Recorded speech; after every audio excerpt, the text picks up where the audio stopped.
That morning, the sun had barely risen when Mr. Wiryo sat on his porch. He gazed at the small yard where a mango tree stood, its leaves whispering in the dry season wind. The breeze carried the scent of dusty earth and fallen frangipani blossoms from the night before. In his lap was an old photo album. His wrinkled fingers gently touched a black and white photo, a young boy, about 10 years old, standing beside a large bicycle nearly as tall as him. His face beamed with joy, showing a toothless grin. "That's me. The first time I rode a bike by myself," he murmured with a soft smile, and just like that, he drifted back into his memories. It was 1958. The dry season was at its peak. The ground in their village cracked under the sun, and children played in the dust without a care.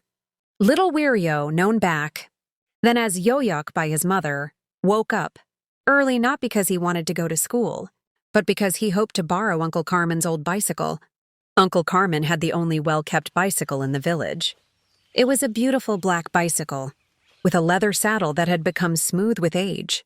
The chain was always freshly oiled, and the bell rang out clearly. Tring! Yoyok often stared at that bicycle with hopeful eyes.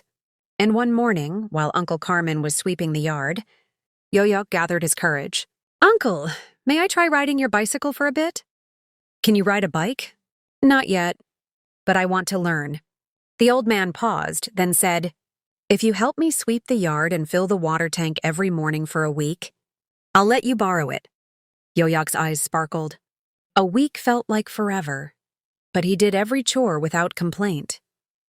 And true to his word, on the 7th day, Uncle Karmin handed him the bicycle. "Take it slow," he warned, "and don't fall into the rice fields." Yoyok wheeled the bicycle to a dirt path that ran between the paddies. At first, he only pushed it. Then he climbed on, fell, tried again, fell again. His knees were scraped, but he laughed.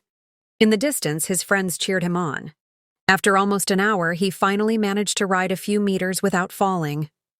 The warm, dry season wind brushed his face, and it felt like freedom for the very first time. He shouted as if the whole world could hear his victory. From then on, he was allowed to borrow the bicycle every weekend.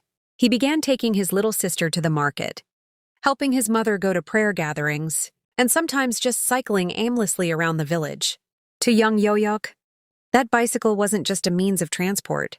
It was a symbol of courage, effort, and love in a simple family. Mr. Wiryo smiled to himself, his eyes staring far away.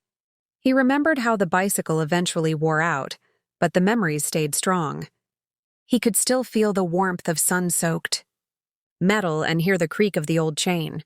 Just then, his grandson came out to sit beside him on the porch. "Grandpa, was that your cool bike in the photo?" the boy asked, pointing.